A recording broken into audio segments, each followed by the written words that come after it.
Amigos de Radio Victoria o con eso Televisión, a continuación en nuestra alianza con Benamérica, con la Escuela de Gobernanza Benjamin Franklin, con Reporte Confidencial, con el portal Sin Filtro de Mayo Petite, con la emisora 98.1 F en la isla de Margarita, eh, y una extensísima red más pues, de personas que nos siguen en una audiencia que quiere saber qué es lo que va a pasar en México, profesor, porque tenemos elecciones el domingo. Y resulta que ha sido una campaña signada por asesinatos de toda índole, alcaldes, concejales, candidatos a gobernador. Hoy aparecen en la calle 5 o 6 protestas y trancas en distintas zonas y regiones y acusaciones de todo tipo.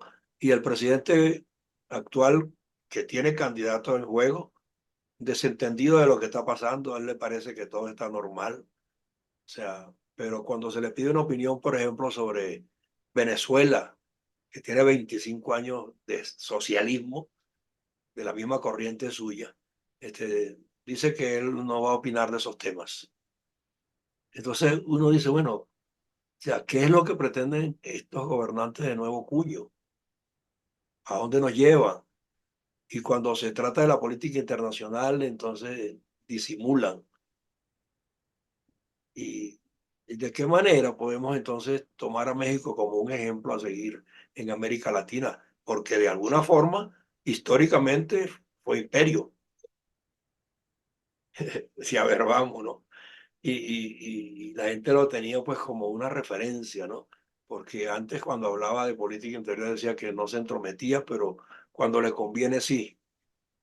Entonces no son objetivos, sino simple y llanamente pues son posiciones muy personalistas del que gobierna. Entonces, Hablemos de eso. cómo lo está viendo y América Latina? Porque ha tenido conflictos con Ecuador, con Perú mismo, pues, con todo el mundo, ¿no? Entonces, ¿cómo lo está viendo el resto del continente? ¿Y qué percibe usted que pueda pasar? ¿Repiten, pierden, la gente reaccionará en contra del socialismo aquí? Muy interesante su entrada al tema en nuestro ping-pong 208. Y como dijo mi maestro en ciencia política, el alemán Dieter Nolen, uno siempre debe poner esto en contexto, que usted acaba de hacerlo muy bien. Ver el árbol, pero también ver el bosque. ¿Cómo influye esta elección en América Latina, donde acabamos de tener en la primera parte de este semestre? Ya estamos entrando al mes 6, elecciones en Panamá, elecciones en República Dominicana, y van a seguir otra serie de elecciones, incluyendo la venezolana, que por fin le pusieron una fecha. No viene constitucionalmente la fecha de la elección venezolana, sino que viene cuando el régimen Le le da da la la gana, gana. exacto. Pero sí, la elección mexicana de este domingo es una elección muy importante. México es un país enorme. Para que la gente se haga la idea, van a votar más de 40 millones de Sí, jóvenes, señor, algunos por primera por vez. primera vez. Y yo sí creo, cuando estaba preparando las notas para el programa de hoy, que esta elección es una prueba a la institucionalidad democrática de México y de América Latina. Primero de México, pongámoslo en contexto, recordemos nombres como Emiliano Zapata y los nombres de las grandes revoluciones que tuvo México antes de ingresar a los 70 años del PRI, que el premio Nobel peruano, por cierto, de literatura llegó a calificar como la dictadura perfecta. El Sí, PRI, después de las revoluciones de Zapata y de los otros líderes rebeldes, eh, estuvo 70 años gobernando, hasta diciembre, enero del año 2000, que por fin un candidato de la oposición pudo acceder. De hecho, hace 24 para 25 años se tenía dudas si el PRI iba a permitir que un candidato del PAN en ese momento, un ex ganadero, que luego tuvo una serie de problemas, que si 12 apóstoles, que si, bueno, lo que pasa cuando a veces la gente no está preparada para gobernar. y sobre todo en un país tan grande que tiene tantas demandas sociales insatisfechas todavía. Sí, señor. Pero luego del año 2000, el PRI, el PAN, el PRD se estuvieron repartiendo un poco las elecciones en un país federal donde hay elecciones a toda hora. Por eso Sí, que usted habla ahorita de concejales. sí, Es un mapa muy complicado. Los consultores políticos en México nunca están sin hacer nada porque siempre hay una elección. Pero esto es una prueba de fuego, lo del 2 de junio, porque hay muchos elementos que complican la elección. Y los voy a decir abiertamente porque lo he conversado con analistas de México durante estos últimos 3 meses. Las Fuerzas Armadas. ujú, El papel y el protagonismo que tienen las Fuerzas Armadas en un domingo como el que viene y sí, frente a lo que usted acaba de mencionar. Ayer tuvimos la triste noticia en vivo y directo de cómo mataban a uno de los candidatos a una municipalidad luego que estaba cerrando su campaña. ¿Cuál es el esquema? Parece que no aprendieron del caso ecuatoriano, que el sicario llegó hasta el candidato presidencial y lo mató por la espalda. sí, señor. Bueno, lo que vimos anoche en televisión fue básicamente lo mismo, o sea, un candidato gordito, el señor, joven, terminando su meeting, rodeado de su gente, y viene alguien por detrás y lo mata frente a todo el mundo. Señor. O sea que las Fuerzas Armadas, el papel de la violencia extrema, ligada, por supuesto, a otro factor. Más que nunca en esta elección, la presencia de los carteles de los narcotraficantes, que han puesto, quitado, han matado periodistas, han asesinado candidatos. Si en esa región ellos no tienen el dominio, o si hay dos bandos disputándose el dominio de la droga en ese país tan grande. Así que es una prueba de fuego por la presencia de estos elementos y otros. Y un tema también interesante, que no es ninguna cosa frívola, es que por primera vez México seguramente tendrá una presidenta mujer. De los 3 candidatos que están compitiendo Dos son y mujeres. donde las encuestas Sí, manejan una guerra ahí, se supone que el domingo una de las dos mujeres ganará la elección. Una del oficialismo y otra que representa a los partidos, a una coalición de partidos de la oposición. Las encuestas, como digo, son bastante contradictorias, a pesar que la candidata del gobierno se supone que lleva una ventaja grande. En estas cosas siempre hay un voto vergonzante, un voto escondido, que solo el domingo cuando se abran las urnas sabremos a qué atenernos. Por ahora pareciera que ganará la candidata del gobierno, que sería una copia en femenino de este señor que nos despierta todas las mañanas con sus noticias mañaneras, que ha sido digamos, su branding, su marca sí, durante la gestión. Tener un programa con los periodistas y, como usted dice, contestar las preguntas según si fueran peones de su hacienda, de su rancho, donde él contesta lo que le da la gana cuando le conviene y según sus criterios.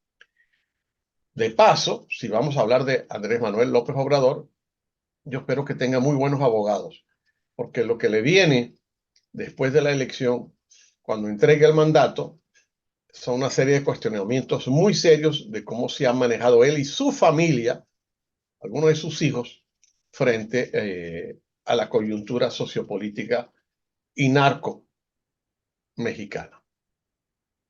Comportamiento del organismo electoral. Recordemos que hasta el 2000 el PRI comandaba el organismo electoral en México. Luego se hizo una limpieza profunda. Yo estuve en México varias veces ayudando al nuevo organismo electoral. Se colocaron magistrados y maestros de primer nivel. Se despolitizó toda la maquinaria que ahora vemos otra vez en Venezuela, pero no es el tema de hoy. Y se le dieron facilidades a nuevos partidos, a nuevos movimientos y a nuevas caras que poco a poco fueron entrando en los departamentos o los estados mexicanos, como se llama, a las alcaldías o municipalidades, se vieron caras nuevas y multitud de partidos. Sin embargo, hoy el organismo electoral en México ya no goza de la reputación de los 5 primeros años después del 2000. Hay muchas dudas de la interferencia del gobierno en las decisiones del organismo electoral. Y dentro del tema electoral está el tema de los observadores. Van a haber muchos observadores en la elección mexicana. Pero estos días he estado mirando algunas declaraciones y yo voy a decirlo porque lo vi, tuve la experiencia ya de participar como observador en más de 40 elecciones y viví el hecho de ser jefe de misión electoral de las elecciones del Perú el año 2000 y el año 2001. Un observador no es un turista electoral. No es que, caramba, me mandaron a Zacatecas, me mandaron a Monterrey, entonces voy a probar el mejor tequila de un lado o el otro tequila del otro, o un taquito de pastor. No, no, no. Esto es una tarea muy profesional de ir para garantizar que ese elector que va a votar el domingo tenga una elección libre, justa y transparente, con las 3 palabras poderosas que eso significa. Pero el problema que tenemos, profesor, y que lo estamos experimentando en Venezuela, es que quien ejerce el gobierno y tiene candidato a propósito, o sea, busca que la observación no exista ni se rija por los cánones universales. Tal cual. Por eso es que en Venezuela no se le llama ni siquiera observador, sino acompañante. Acompañante. Y ya tendremos la oportunidad el martes que viene, al analizar los resultados mexicanos, de ver cómo se están planteando las cosas en Venezuela. No quiero ser mayor chisme, pero lo que me cuentan hasta anoche es que esta campaña incisiva de Diosdado Cabello contra María Corina Machado ha tenido un efecto al revés, porque ha terminado empoderando a la candidata y ahora ya hay rumores de que el Tribunal Supremo de Justicia le va a dar cárcel por casa o casa por cárcel. Pero eso lo hablaremos el martes. Así estarán desesperados para haber creado ayer un ministerio para los viejitos. O sea, ya no saben de dónde agarrarse, pero de eso hablaremos el martes. Continuemos con el caso de México. Durante las últimas 8 semanas, todos los viernes, religiosamente, participé alguna vez como moderador y otra como oyente, como participante, valga la redundancia, en unas mesas de trabajo que se hicieron con expertos de varias partes del mundo y también de México sobre lo que va a pasar el domingo. Y una de las mesas de trabajo donde yo aporté activistas jóvenes venezolanos que viven en el exterior porque tuvieron que pedir asilo político porque los iban a meter presos o los iban a matar, todos coincidieron en que el problema en México ahorita es que hay una gran cantidad de jóvenes que están apáticos a la política. Y que preferirían, por supuesto, cruzar el río y mudarse a Estados Unidos. Fenómeno que desde la elección peruana de Pedro Castillo está pasando aquí. Las colas para lograr un pasaporte e irse del país son inmensas, pero no estamos tratando tampoco el caso peruano. Pero hay miles de jóvenes mexicanos, algunos de los que van a votar por primera vez, que no tienen el mayor interés porque creen que la política es estiércol, es basura, para no decir palabras más fuertes, y que ellos, bueno, tienen que sobrevivir para salir de la universidad o estar en una escuela técnica, un instituto técnico, y ver cómo consiguen trabajo en un país tan comprometido con la informalidad, con el narcotráfico, con la mordida, como dicen los mexicanos. Y la idea de cruzar hacia el otro lado del río. Vamos a ver cómo responde la juventud mexicana a este reto que yo llamo la prueba de fuego de la institucionalidad. Y algún tema más que tratar, la importancia de las redes sociales en esta campaña. Ya venía desde Peña Nieto el papel importante de las redes sociales en las campañas, pero esta ha sido definitiva. Hemos estudiado los debates presidenciales que a regañadientes la candidata del oficialismo asistió porque no quería, Sí, porque los debates exponen, eh, las propuestas visten y los debates desvisten al candidato así es. al enfrentarse a las cámaras y a los moderadores. Y como usted lo mencionó, el papel del gobernante de turno, que tanto hacia el interior como hacia el exterior tuvo posiciones bien complicadas. México es un país que normalmente decía que no se metía en los problemas de otros países para que nadie se metiera en sus problemas. Sin embargo, el señor Andrés Manuel López Obrador ha hecho y deshecho con frases frente a la presidenta peruana, en el conflicto que han tenido y mantiene ahora con Ecuador, y frente a sus amiguitos de turno, Maduro, el de Nicaragua, Ortega, en fin, Petro, la relación cubana-mexicana, que es una relación de larga data.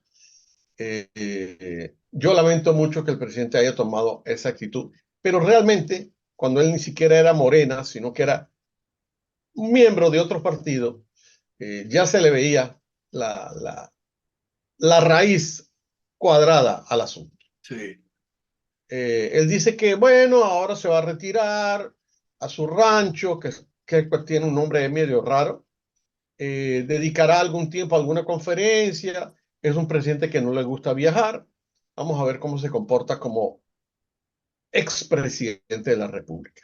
Normalmente los expresidentes mexicanos, al estilo de los norteamericanos, no se quedan tranquilos, crean una fundación, crean un movimiento alrededor de ellos. Vamos a ver cómo se comporta este señor que ya tiene una edad avanzada para hacer política activa, como decimos sí, nosotros. así es. Y el noveno punto, y con esto quiero cerrar por si usted quiere hacer algún comentario, es ¿cuáles son las lecciones aprendidas de la elección del próximo domingo? ¿Qué vamos a hacer nosotros con nuestros jóvenes, por ejemplo, en las elecciones que se vienen en un calendario muy fuerte, tanto para América Latina como para el resto del mundo? Vamos a tener durante lo que queda del año más de 70 elecciones a nivel mundial. ¿Cuál es el papel de los jóvenes que ocupan normalmente un 30, un 35% del voto? Van a voltear a no mirar a la política, no se van a involucrar, se involucran en el teatro, en la música, en el deporte, en el medio ambiente, en las mascotas, pero cuando les hablan de política quieren vomitar. Así que ojalá tengamos lecciones aprendidas, no solamente del comportamiento de los jóvenes, sino del poder ejecutivo y del propio poder electoral. Así que termino como comencé. Lo de México, el domingo que viene, es una prueba de fuego a la institucionalidad de un país que, como usted mencionó, ha sido un gran imperio que le ha dado lecciones de cultura y de figuras importantísimas a todo el mundo, pero está un poco venido a menos. Casi, casi tan parecido al otro imperio. Estamos hablando aquí del imperio maya, y, sino también la comparación con todo lo que fueron los aztecas, los mayas, y acá abajo, nada más y nada menos que el caso de Perú, Sí, los incas peruanos. sí. Escucho usted. Algo que yo he estado expectante siempre desde que me instalé aquí, circunstancialmente, bueno, por cuestiones de familia y a Así. raíz de la crisis en Venezuela. Pero yo veía un país pujante como lo fue Venezuela. Me maravillaban las zonas industriales y cómo cada día estaban montando unos nuevos galpones y nuevos negocios y fábricas. Y eso se detuvo prácticamente. Yo no sé si han disminuido, si algunas han cerrado, pero tampoco veo capitales internacionales interesados en meter mucho aquí, salvo Elon Musk, que hace poco habló de un proyecto de fabricación de vehículos eléctricos, no sé dónde, que no sé si eso cuajó o no cuajó. Pero esa dinámica que había desde el punto de vista del comercio, de la producción, o sea, no la veo. Y yo no sé si eh, se está reflejando cuando en algunos aspectos la inflación empezó a crecer durante este gobierno. Y Tiene no, usted absoluta razón. Sí, uno visita lo que es el Estado de México, no estoy hablando de México Distrito Federal, sino el Estado de México, sí, y caminaba cuadras y cuadras y cuadras o en un vehículo y veía eso que usted dice, las grandes fábricas, las grandes industrias. Pero a los socialistas no les gusta el desarrollo económico de los países, y eso hay que decirlo con todas sus letras, porque el desarrollo económico conspira que haya menos pobres, y a los gobiernos socialistas no les conviene que haya menos pobres, porque si no, no tienen la carne de cañón de su voto fidelizado. sí es. Así que yo espero es que esta señora o la otra que entre entienda que un país en desarrollo económico no puede vivir, sobre todo frente a lo que es el coloso norteamericano, que también tendrá elecciones en noviembre de este año, y el amigo o hermano pueblo canadiense. Señor. Para los gringos, lamentablemente, parece que América Latina termina cuando termina la frontera entre México y Guatemala, y todo lo que viene para abajo es monte y culebra, cosa que es una visión absolutamente equivocada. Pero lo más probable es que tengamos esta señora o una de las dos candidatas que gana la elección el domingo frente a lo que va a ser la importantísima elección de noviembre en Estados Unidos, donde todas las encuestas, a pesar del juicio penal que está viviendo en este momento, le dan el triunfo a Trump. De hecho, yo creo que el juicio penal lo ha puesto en cámara, Sí, y con los aciertos y desaciertos de lo que eso implica. Ayer escuchaba yo a Jaime Bailey en la noche, que pasó un pedazo de estas entrevistas que le hacen a Trump cuando va a a la- ingresar a la sala de juicio. sí, En América Latina, que un procesado le diga que el juez es un corrupto sí, de origen colombiano, que es un esclavo de las órdenes que da Joe Biden, en cualquier país del mundo latinoamericano, ese candidato quedaría apartado de la contienda electoral por ofender a un organismo penal de cada país. Pero bueno, esta es nuestra realidad. Ayer comentaba con una amiga en un desayuno de análisis de cosas que están pasando en el Perú, que ya hablaremos en su oportunidad, cosas que hemos hablado en este programa. Este año 2024 ha sido un año de polarización, conflictividad con alta violencia en nuestros países y una enorme mancha de desconfianza ciudadana en los políticos y en las instituciones. Podemos decir, para cerrar, los latinoamericanos no nos sentimos representados por aquellas personas que ganan la elección. La así es. gente que gane la elección el domingo en México, dentro de una semana, gente que votó por ellos ya se va a arrepentir del voto emitido. Y entonces Así, vivimos en una montaña rusa de ponte tú, quítate yo para ponerme yo, y esto no es la forma de lograr las políticas públicas, que es lo que la gente pide, sí. No, y sobre se todo en una puso en nación. evidencia en los debates que hicieron. No había propuestas concretas, Absolutamente. Teniendo México tantos tanta cosa problemas con que eso. resolver. O sea, Y un país con mucho. muchos recursos. ¿No? Pero la P Y mayúscula con unos no vecinos tan existe. desarrollados como los que tiene. Así es. Pero la P mayúscula de la política no existe. Existe la P minúscula Sí, del populismo.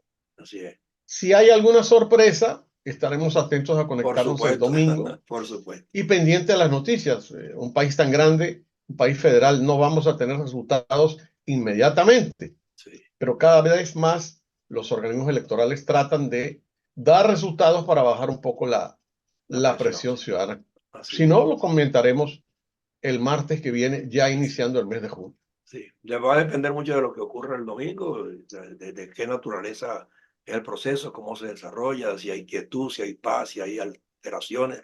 No lo sabemos. Lamentablemente tengo la impresión que en algunas partes de México va a haber violencia Si de las hubo nuevo. durante la campaña, profesor, si Si las hubo hubo, durante la campaña, lo más probable es que asesinatos y de todo, no, pase no, ahí, y ahí el papel de las Fuerzas Armadas y de las distintas policías será muy importante. así es.